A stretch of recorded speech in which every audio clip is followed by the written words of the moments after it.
haaromsaan dhufee jedhamee odeessan kun tokko yuunnuuf. Achiinis hin bahu. Diimokiraasiin dhufe kun tokkoof tokko qabsoo keenyaan qabsoo qeerroo kanaatiin dhufe malee sherpee nuun finne warri OPDO'n addana keessa jirtan. Isin hin galateeffannu. Isin hin galateeffannu. Kanaaf woboo ajjeesuun wanti inni barbaachiseefi yoo adda bilisummaa Oromoo iddoo qabate akka OPDO'n badu hin beekne hin bada boris. Gaaffiin qabu. Hunuma bada boris. Hojiin isaa usa balleessaa jiran gidduu kana ganaa hamma gandaatti iyyuu dhufan ni kaleessa dheengaddaa korraapshinii. Waraanni adda bilisummaa Oromoo garuu akkuma sila hubatamaa ture hundee mukaa nyaataa ture har'as hundee mukaa nyaataa ture. Meeshaa harka jiru immoo dheengadda bolamaa maal jedhan caccabaa qawwee nurkaa fudhateedhan.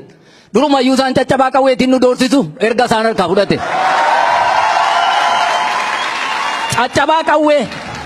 Caccabaa qawweetiin nu doorsisu. Nurkaa fuudhee erga jedhani caccabaa qawweetiin nu doorsaa jiru isaan duriyyuu.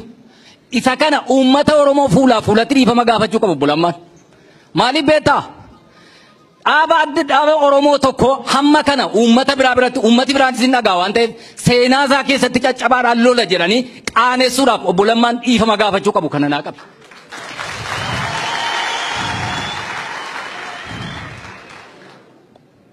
Haa ta'u kun gaariidha.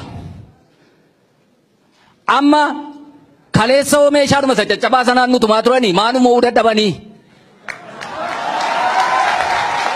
Har'a onneetu alaa dhufe. Har'a wayitu alaa fe'amee dhufe qeerroon Oromoo isuma kana har'as boris. Waa isin itti himna kan isin dhattanii itti himtan kan uummatitti minaan jedhe. Duunu jiraannus addi bilisummaa Oromoo meeshaa hiikkata jettanii dhattanii nu araarsitu yoo ta'e nu warra daggala jirraan asa jaarsaa wajjin.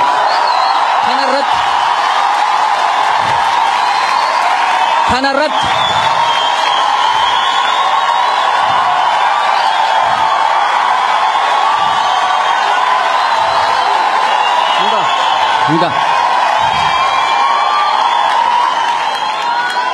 araaramas hin qabnu keessa deebiis hin qabnu wanti rakkattaniifis hin jiru hin duuna hamma maaliitti hamma xumura lafti kun duwwaa taftutti hin waraanna nuyi karaa irraatti hin gorre qabsoo uummata Oromootti garee warra summii baricha dhugan sanaati nuyi garee warra mucaa ajjeesanii haadha irra teessan sanaati nuyi garee ulfii garaatti duutee taate sanaati nuyi garee warra dheengadda duddi duubatti hidhamee xiyyiitiin gurratti namme sanaati nuyi isin hin taphattu nu garuu taphataan jiru har'as isuma sanarra jirra waan ta'eef araara OPDO wajjin dhiisaa tokkoof tokko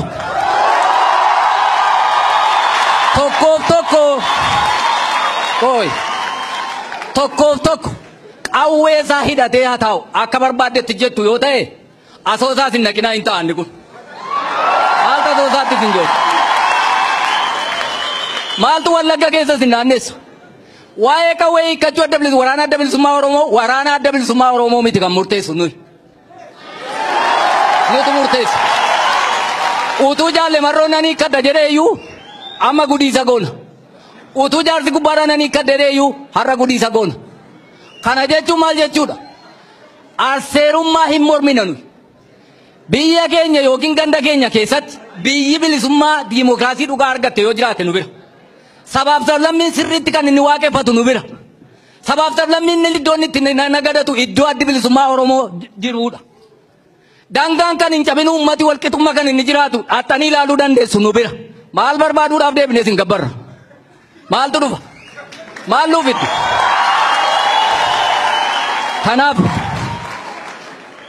yoo dhuguma mootummaa ta'eera ta'e haati manaa nurraa fudhatamaa jirti manni keenya cabee raawwatee naaf ammanaa bu'aa jira suuqiin cabaa jira mootummaan kun dhuguma mootummaa ta'eera yoo ta'e amma atattamaan koree tokko dhaabee kana nu qulqulleessuu qaba namoota har'a du'an kanaaf namoota har'a garafaman jiraniif humni ga'u tokko humni giddu galeessi tokko isi warra miidiyaa kun egaa gidduu si anaa badaa waan adaraa isinitti hin kennan nu jawaar dhiiftaniitti waan ta'eef hin araaramtan waan ta'eef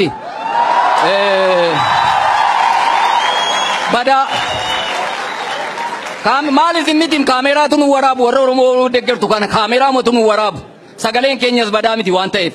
Kanaafi nuu dhageessisaa daraa keessan.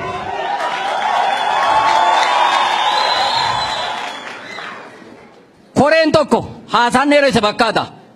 Dhimma qabeenyaa irratti, dhimma ati nama fudhatamaa jirtu, dhimma deessuun guyyaa sadii daggala corroqa keessa laga keessa jirte ciisaa jirtu irratti, dhimma ari'atamaa jirtu irratti atattamaan naqee gidduu galee dhukaasa kana dhaabsisuu qaba. Hin dhaabsisinis rakkoo isaan qabnu nuyi hin albaafnaam. Cannaqama isaan qabnu.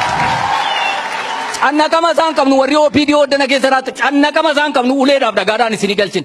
Garuu maal barbaanne? Diimokiraasiin amma addana ga'e kun fuulduratti akka inni deemuuf araarri murteessaadha. Akka nama haaruutti miti.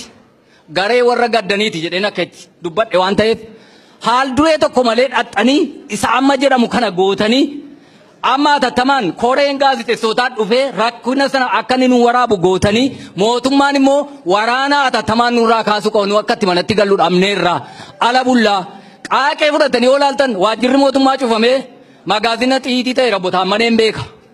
Hawaasa akka jirutti durbii karaan dabartu banneerra nuyi. Maal dhukkuba adda addaatiin immoo garafamuudhaaf nuyi maaliifi dhukkubaan hin dhumnu nuyi xiitii tokkos ne duuna waan ta'eef yoo araarri keessan kunumaa hundeen qabatu ta'e daggalatti namnina dhaamsi hawaasaa na bira jiru kanuma ulfaadhaa.